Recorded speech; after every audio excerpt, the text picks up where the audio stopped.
Aloha, aloha, aloha, everybody. How you doing? Welcome, welcome. Hi, everybody. How you doing? Hello, Professor. How are you? How are things in beautiful Hawaii? Hey, man. Good to see you, Unc. Good to see you. Always nice to spend some time with you. Things are good. Things are good out here in Hawaii. Welcome, Mighty Middle. How you doing, Wha- everybody? Thanks for That's right. joining us. Thanks for joining us out here. Things are good, man. How's things going for you in Seattle today? Things are going well. In fact, you might have heard that the U.S. soccer team won over Australia, kind of an upset. So people are kind of tipsy and out in the street and, partying, enjoying the good weather and enjoying a little bit of between that and the Knicks winning. I mean, it's been a pretty good week for all kinds for sports fans, I would guess. Yeah, yeah, yeah. Community sports fans, the upset. So it was an upset, huh? So Seattle wasn't supposed to win that, or wait, not Seattle, but the United States, right? Yeah. USA, baby, USA. Yeah. Yep. Okay. So I watched like 2 seconds of it. I just saw Marshawn Lynch there having a smile and a good time. So that was cool. But because anything that guy's a part of, I'm all in, right? Yeah, that's home team right there. But the man, I had a question about this Olympic stuff and these USA national teams, man. I started noticing some of these coaches don't speak too good of English. What are the rules on that? What's the rules? Do the players speak English? Do they have to speak English? Like, what are the rules? Like, I'm cool because America's different. America's a melting pot of sorts, and it's really hard to explain that unless you're really living it, and we're living it. But the idea of like national teams and national language and I don't know. What do you think? Hey, man, look at FIFA, right? You got the French national team, but you got more French players on other countries' teams because France has so many great players, but they're drawn from so many different countries that they could be playing for France or they could be playing to the Ivory Coast or they could be playing for Senegal or they could be playing for Algeria. And so, it's kind of crazy. And same thing true with hockey. We got a lot of Canadian players on our teams and the Yeah, Canadian yeah, teams got American players. So, I don't know, yeah. man. As far as I'm concerned, it's all about capability, and sportsmanship. If you can bring it on the field, you're on my team. You know what I mean? Okay. All If you right, can all bring right. it, I you like bring it. That's funny. That's funny. I like that. I like that. So it turned out to be a good day today. Did you get outside? Did you go for a walk or anything? But yeah, I've been out and about, man. It's been almost about 80 degrees here in Seattle. Summer has arrived. It's Juneteenth, which some people Yeah. are celebrating and some people are still pushing back against. We could talk And some about people that don't if you even know want, what that bro. is. Yeah, some people don't even know what it is. If you don't know what that is, I just say go watch the show Atlanta and leave us alone. All right. Uh, So, what's on your mind today? What you want to get Well, into? so first, like, let's get back to who we are and what we're doing. This is the mighty middle. Who is the mighty middle, right? We're here because nobody's talking to that 75% of Americans who make up what we call the heart and soul of our nation. We're talking about the farmers, the workers, the drivers. We're talking about the teachers, the nurses, the students, the bus drivers, what we call the mighty middle, which we have been abandoned and manipulated and tricked and exploited by those in power in this country. We've been pitted against each other and about a bunch of petty bullshit that prevents us from coming together about what we care about most, which is creating a life that we can all bring our best selves, where our kids have a future, and where we, have kindness and compassion. We got good jobs, we got healthy and safe communities, and that's what we're about here in the mighty middle. We're about conversation, not confrontation. What do you say, Professor? That's right. Chatter that matters. That's what we're focused on. Chatter that matters with your lived experience, trying to not focus on the psychic pressure that we feel from above with these topics that don't really affect us in our daily lives, right? We can talk about them, we can have fun exploring them, but generally we want to get down to each other's experiences and how can we solve the problems that we're all dealing with daily. That's what we're dealing with today. All right. That's the mighty middle. That's where we're at. Well, thanks for introducing us, Unc. I appreciate it. Everybody, please check out a couple of our past episodes. Unc even put his phone number out there if you wanted to reach out to him. So say hi. Send him a text. Say hi. All right. What are we getting into today, sir? What are we getting into? We're talking about cash, baby. We're talking about how did politicians go from public service to personal profit? Okay. Now, I know you go way back in American history, you know Tammany Hall, you got all these political machines that were always working in the graph, but it's never in my mind been so obvious and so bold faced And our current president, I call him the pitchman president because he's constant. I don't know why, but he's constantly pitching products from steaks and vodka and now, and the meme coins, the Trump coins, and the phones that don't work, and the Bibles, and all this crazy stuff. So, Almost what do you like think about this? he came from the P.T. Barnum school, you know? Just keep selling something, someone's gonna buy it. Education, he Absolutely. sells schools. You know, And what's the P you talk pitchman about P.T. president. Barnum, what did P.T. Barnum say? There's a sucker born every minute. And you know Yeah. what? That man is playing. And okay, let's get real. Okay, we talked about this.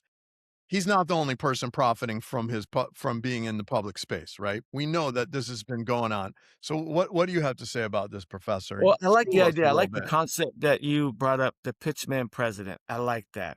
And I like the idea that you're noting that he's not the only one. That tends to be my biggest problem when we're talking about the mighty middle and bringing people together is that people get really focused on their sides. They rally against the orange man when I'd rather like take it all into historical context and focus on all of them are that way, you know, but it's just how it's done, right? So, with the concept of the pitchman, every State of the Union address is a pitch. You know, they're selling their ideas to Congress to get them to pass these laws for the next upcoming year. You know, that's kind of a pitch. But you're right about what's happening lately. Now, on some hand, I like it. On some hand, the way that he's selling his stuff, I like it because like Farrakhan says, I have more respect for a devil who tells me they're a devil than a devil that tells me they're an angel. You know what I mean? And so he's just showing who he is. I kind of like that. However, I had to do a little digging to see about some other presidents that have done this. And so, but I digress a little bit. Do you think it goes beyond him, or do you think it's just gotten to such a tipping point with him that there's no going back? Do you think it'll stop after he's out? What do you think? No, I don't think so. I mean, I look at it, graft in public's office is kind of got two streams. Stream number one is pork barrel politics. That's where I'm elected. I'm a representative from a specific area. My goal is to get as much pork barrel, in other words, as much money into my congressional district or whatever it is as I possibly can from the federal government, from the state government, whoever it's going to be, so that I can show the people that I represent, hey, I'm making stuff happen for you, even if it's worthless, like the bridge to nowhere that was in Alaska that senator did. We don't need to get into that. So that's long time. Like can't close the military base in my congressional district because it generates a lot of Right, revenue and jobs, right? right. But then there's the even more obvious, bald-faced, direct, personal, which is like Congress people do insider trading, and we're going to talk about that, And people in office know something's going to happen before it happens, and they can use it to trade to their advantage, or they can slip the news to one of their bigger, contributors so that they can place a trade in the market, or they can buy some property that's about to be condemned into a freeway and shit like that, which has been going on for a long time and is and should be outlawed and is egregious. And we can get more into that if you want to, Professor. Yeah, I like getting into the weeds a little bit on this stuff because that's all we keep hearing now, right? You know, he's making a lot of money playing with the markets, manipulating the markets. There is war, there isn't war, there is oil, there is no oil. You know, that kind of pitch going on, the pitch going on. When I think of him, I think about Doge and the way that was like, but it's like, here's the thing, man, like they're doing what they want to do regardless. It's almost like the pitch is just to like, y'all shut up. This is what we're doing. You know what I mean? Like Doge is going to happen regardless for whatever reason. We don't really know what the purpose was. It seemed as though it was a full data scrape is what it really was. Because it didn't save any money. I don't think anybody lost their jobs. You know what I mean? So like, No, yeah, that's not. I think a lot of people lost their jobs, dude. they got I hired think right part of back. it was, I think you're right. I think there was data scraping, which was breaking holes into what should be privacy. And the other was shock and awe, which is to scare people into submission, right? And to do stuff that makes people intimidated and therefore makes it harder for them to unite and resist. And that's why I'm wearing my "Do Not Obey" t-shirt today. Don't obey the shit that's going down when you know it ain't right. Okay. So, what do you Right. think about that, Professor? Man, I had a first thought. I don't know if you're gonna like it, but don't obey. Uh, Last week we had those fights we're talking about last week we had those fights at the UFC, and at the end of the fight of one of those fights, a guy spoke up and said said some rude stuff towards the Obamas. It's a internet meme stuff, and so the guy just said it and thought it was funny or whatever. Obama immediately sued him the next day, had all of his assets frozen from the fight, and now he was fired from the UFC. All of that could be good, right? Don't obey. But I think about don't obey, like he said something against the grain, and because the president didn't agree, it's not okay, then he lost all of his, I don't know. I don't know. When I think about don't obey, but I also like, I believe I'm an absolute free speechist, but I Right. also think, We got to have a separate conversation about free well, just speech to in the finish First that, Amendment. I think you have to deal, just to put an end cap on this, I think you do have to deal with your responsibility. So if you do yell fire in my movie theater, I might have something to say to you. You know what I mean? So Yeah. I do understand it. But so when I see don't obey, I'm thinking like don't obey in the properly. Well, right. So, First Amendment is something we definitely ought to talk about because we really don't have freedom of speech in this country. And a lot of it depends on where you're speaking, right? So if I'm speaking out in the park, nobody gives a shit. But the moment I speak and it's recorded and it goes on social media, now we're in a whole different, ball game. And when we go back to the framers and the founders of the Constitution, all they had were newspapers and rumors, right? They didn't have all this other ways of broadcasting where you can say something, fall asleep, and then wake up in the morning and you got 10,000 haters on your, Instagram account because of something that you said or did. But wait, we're Right, getting and off topic here, well, Professor. no, no, no, we're not. This is important because All right. this is what's happening with how we are now picking up on what he's doing, calling him the pitch man. Because all these other presidents have potentially been a part of some of this stuff, but the media that is available now, we're just seeing it more, and he's able to inundate us more, right? One of the things we've been seeing with the news cycle, from the Doge to the meme coin to the cryptocurrency, everything has been happening so fast. We're just constantly getting punched with his next pitch. You know what I mean? And so, and the mediums that he's utilizing, the media, it's just nonstop. And he's like, and that's one thing that I think is a tactic of his.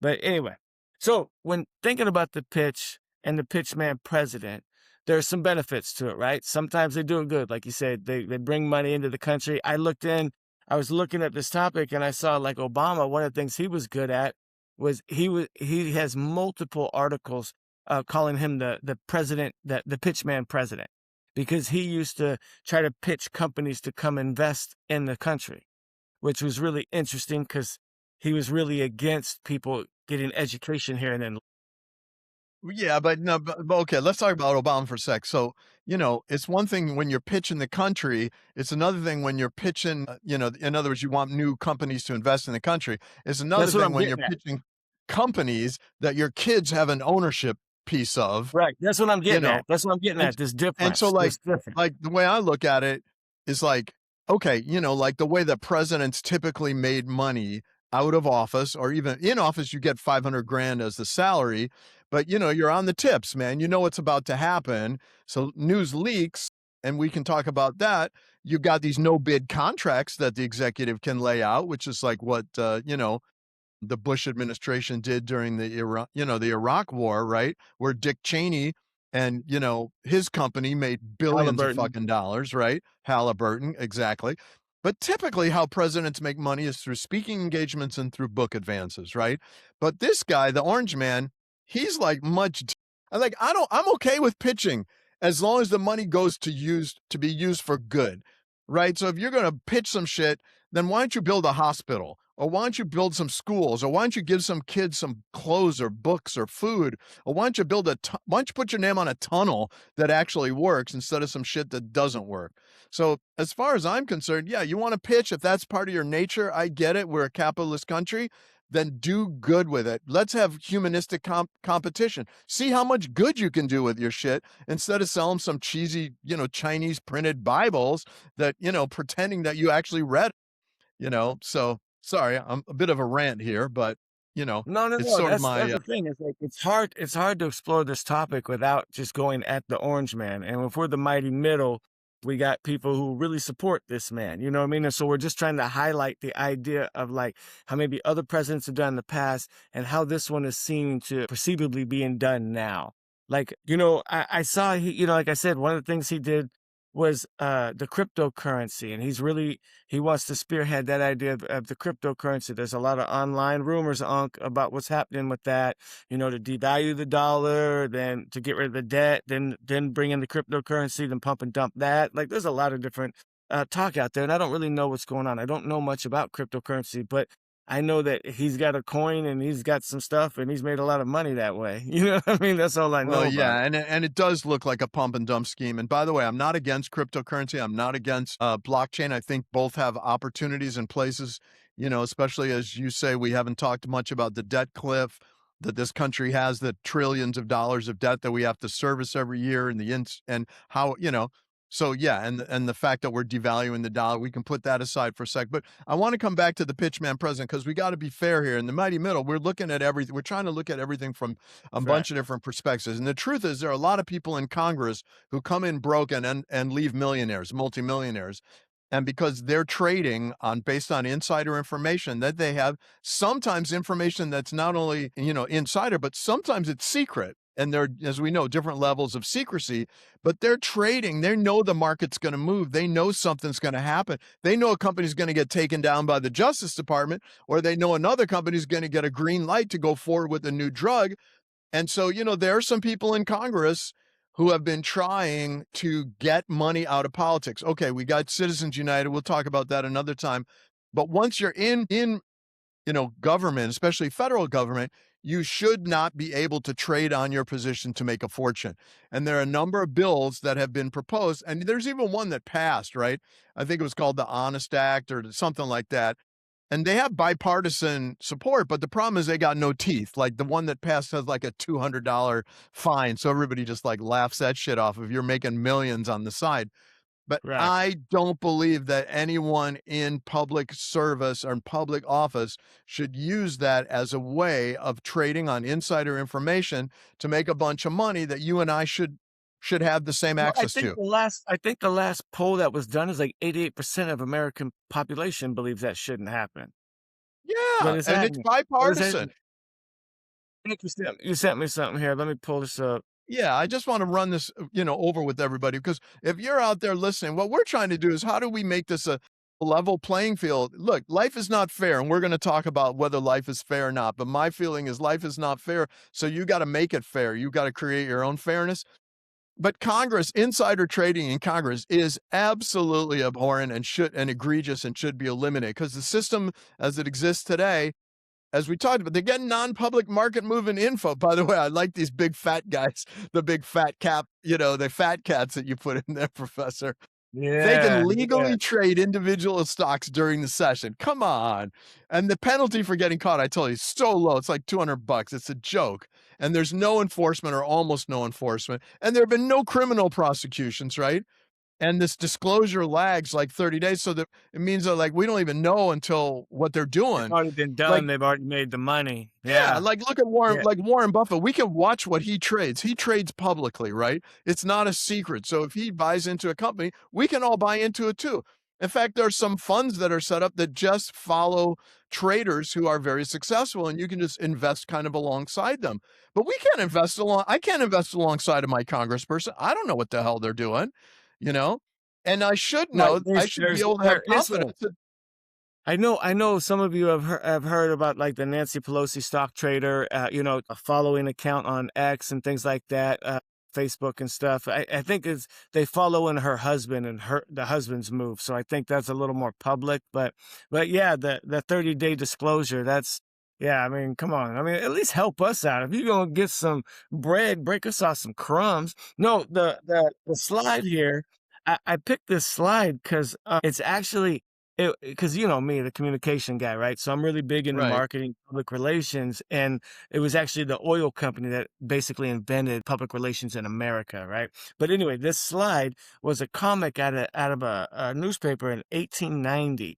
And it really helped push forward what they call the Sherman Antitrust Act because the fat cats were all coming together with their money and like creating monopolies, right? The Standard Oil, the Copper Trust, and the iron. And so it's kind of interesting because when I saw this picture and I was doing some background work, I started to think about the AI companies and the AI companies connecting with the defense companies. And, because we're talking about, and now we're talking about rebuilding and like who's going to rebuild Iran, the money going in there. So now we got the construction companies coming in too. So anyway, just like these big companies with, like you said, the no big contracts, huh? No bid contract. Well, and, when you're talking about the Gilded Age and and the progressive era that followed it and Theodore Roosevelt and the trust busting, I mean, these fat cats, man, JP Morgan and Carnegie and Jay Gould and those guys, All of whom they we're own still dealing Congress. with They today. own their state legislators. They bought and paid for those guys, and they had them really, bent, twisted around their finger, making them do what they wanted to Well, do. I think when we're talking about this kind of money and this kind of stuff, we're still dealing with that. Some of those families still own congressmen now, and then as we've been dealing with and learning lately, APAC and stuff. Like money in the game is. You're gonna have to explain the Glass-Steagall Act to me later, but yeah, money in the politics is nothing new. But you're saying the pitch man and what's happening with it's a trickle down effect, right? Do you think the senators and everything are now worse now that the orange one's in there even doing it more blatantly than ever before? I mean, I think it's so egregious that it gives cover for other people to do bad shit. When they see the number one guy doing bad shit and, and profiting directly from his position, it makes them feel like, well, he ain't getting stopped. There's nobody blowing the whistle on him. I don't see no cuffs on him. Then, hey man, you know what the old grifters used to say, if you don't steal a lot, if you don't steal a little, you'll steal a lot. Right. And that's like, and by the way, that is some crazy, like, nihilistic way of thinking about life. But if you don't steal a little, you'll steal a lot. These guys are at the public trough, getting paid by us and profiting from things that we don't have access to, and it should stop. There should be an absolute hard stop to it. How do we do it? Man, We're about I think solutions over here, right? yeah, I know. And And I'm not trying to reaching throw out the to you. ball in your No, court. no, We're no, just no, starting no. the I'm with you. conversation. I'm This with you is because fair I'm a conversation. believer that we should have a public service pledge, that anyone who goes into public office should sign a public service pledge that says that they put, public service over personal profit. I mean, that's number one. And then transparency and accountability. No more secrecy. No more backdoor deals and shit. And so, I think we could come up with a list, and with your help, those of you out there listening, you know, that we got to bring accountability back into politics, and we got to get money, especially dark and secret money, out of politics. And so if you do those two things, in other words, if people come in because they have a heart of public service, but then they see everybody else dipping and double and triple dipping and making all this money, it's pretty hard, man, to, like, you have to have a pretty strong moral compass to stay solid, man. It And really so I makes me believe think we that need to have a public service pledge. What do you think, Professor? it really makes me think about that Eddie Murphy movie, The Distinguished Gentleman, and how they were all. If you haven't seen that movie, go watch that movie. It's so good. But the idea of like how once you get to Congress, you realize, oh my goodness, everybody's on the take. All these committees, the foreign committee, or the Homeland Committee, or whatever. The Parks and Rec Committee. Oh, you get to fly all over the country in helicopters anytime because you're going to visit a park. All these committees that people are a part of once they get to Congress. And it also makes you think just how powerful these congressmen are, or congresswomen. Like a small town. Like think of any small town that across America, and like someone who's a congressperson, they really think that they're the stuff. And they got access to some money and some resources that probably a lot of their constituents don't have. And they really doubling down on it. When the getting's good, get it. So will you milk this cow You for know, all that your wow. So, doling it out, right? So right now, AI data centers, ICE detention centers, all kinds of, are you going to close a military base? Or are you going to build a military base? These are all things that Congress people use as chips to play, both for and against their own constituents, but for their donors, for and to their donors. And as you say, now we live in, we have this this technocracy of these super wealthy tech bros who have way outside influence. I mean, and Elon Musk, you got the richest guy in the entire world, in basically the richest guy in history. He's probably richer than Putin. And Putin was definitely the richest guy in the world until, the recent IPO. And so these people have inordinate influence because our system is built on money. It slushes through, it washes through every level of government. People are on the, and so I heard a really interesting, podcast once, a woman who was talking about corruption in China.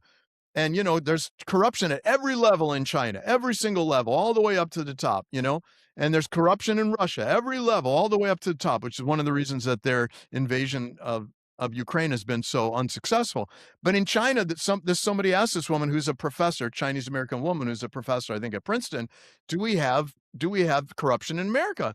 And she stopped for a moment and she took a breath and she goes, well, the difference is that corruption is illegal in China, but corruption in America is legal. We have legal bribery. We have lobbying, we have influence. You can receive gifts, you can take dark money, you can take PAC money.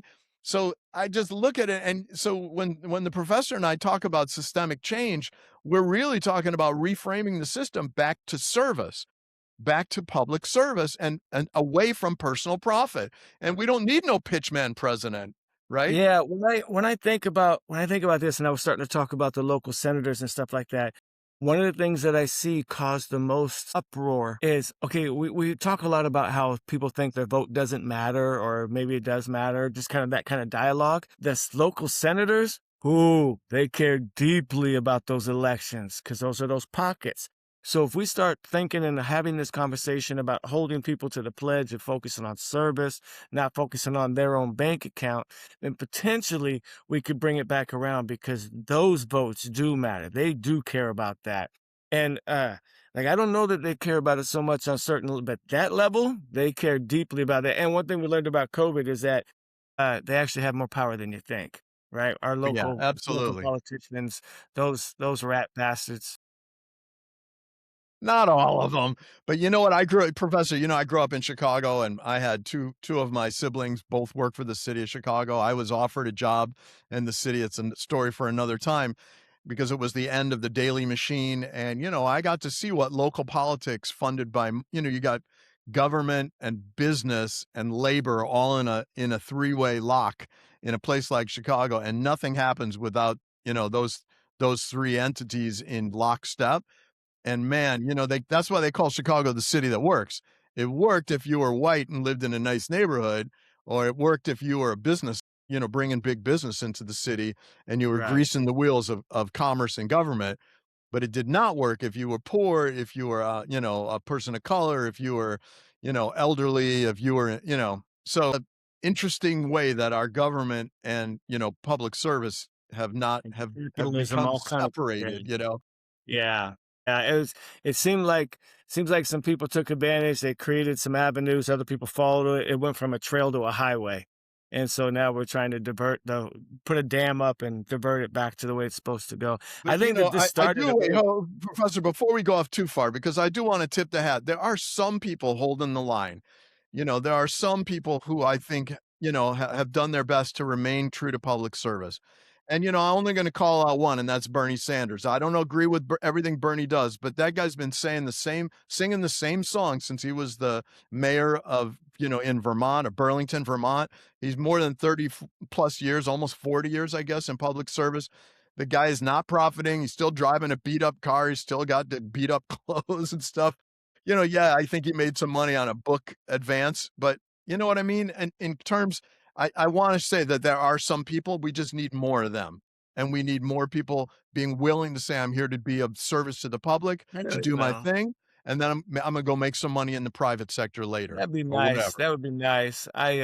Yeah, I mean, people have done some deep dives, but you're right. The message has definitely been consistent, and I can appreciate that. To at least, if there's one thing, keep that message consistent to kind of, fill the other people with a message to carry on as well. And I like that. I think that this conversation actually opens up a few different avenues and dialogues for us to explore later on other episodes. Different acts like the Glass-Steagall Act and things like that I was asking you about, or we're talking about freedom of speech, or that's a good one we should get into, boss. Definitely. But I think that we kind of got into this point right now where I think, like, civil service and the idea of merging that back with, the public sector would be great. And so, like, what do you think? What do you think, guys? Do you think that there's a way that we can get this back to public service as opposed to personal profit, right? So Yeah, I let think us know. Hit let us us up know in in the the comments. yeah, yeah, yeah. Please share with us. And what do you see? Like, do you guys know any local politicians? Did they get rich all of a sudden when they got the job? Or are they some of the brokest people in the neighborhood? I know a lot of aldermen now, and I know some like local, like lower local government people. Those people are working hard, man. Their suits are wrinkled because they stay busy moving, and trying to do a lot of work. So I'm really happy to see that. That makes me kind of inspired. They want to make sure that the phones are working when it's snowing and that the garbage cans you still get picked up, that kind of thing. So those are the kind of people I see really putting in some civil service. So yeah, Good, yeah, what do you say, and a Unc? That tip was of a the good hat one. to them. Yeah, that's right, Yeah, that's right. Good job, guys. Keep it moving, keep it moving. keep it moving. Yeah, man. Yeah, man, that was a good one today. So what are you gonna do the rest of the day, bro? You gonna be able to go for a nice little nightly walk, or what are you gonna do? Yeah, I'm gonna get out and get some air, and then, I'm off to, Utah and, New Mexico to get out in the desert, get up in the high hills, ride some trains. But, I wanna share one little quote with you. Is it okay if we do Got a a quote? quote before we Yeah, sign off? yeah. Give us a quote. End us out with a quote. So, I was thinking about this, which is, you know, a friend of mine's dad used to say, "Don't pass up a problem you can solve." In other words, you walking down the street, you see something, you see a broken bottle, somebody might trip on it, somebody might get can you pick it up? Can you brush it? Do you see some trash? Could you pick it up? Do you see somebody who needs some help? You see somebody by the side of the road, don't pass up a problem you can solve. And, as a Buddhist, I really believe that helping other people is one of the greatest causes we can make for our own happiness.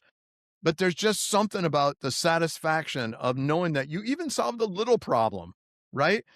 Can you don't pass up a problem you can solve.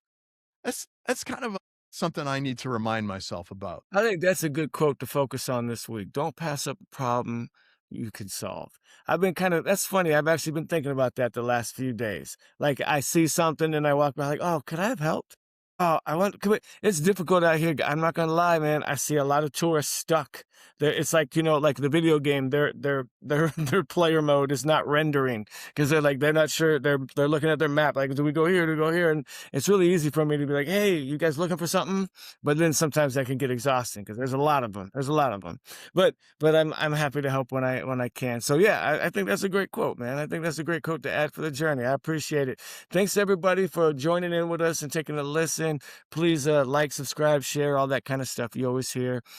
But most importantly, get in the comments. Tell us where you're at, what you're thinking.